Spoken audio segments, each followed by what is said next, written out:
Hey, what's going on, guys? Welcome back to the channel. Today's video is going to be a little bit more on that 765LT that I talked about. Me just trying to keep up with him. We both get kind of caught up in traffic, and I just wanted to show you guys exactly how fast this car is down some of these straights.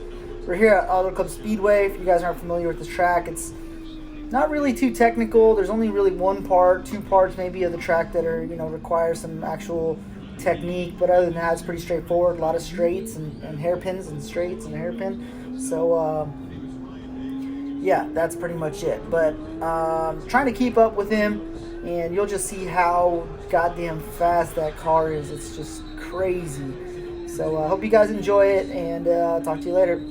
Peace.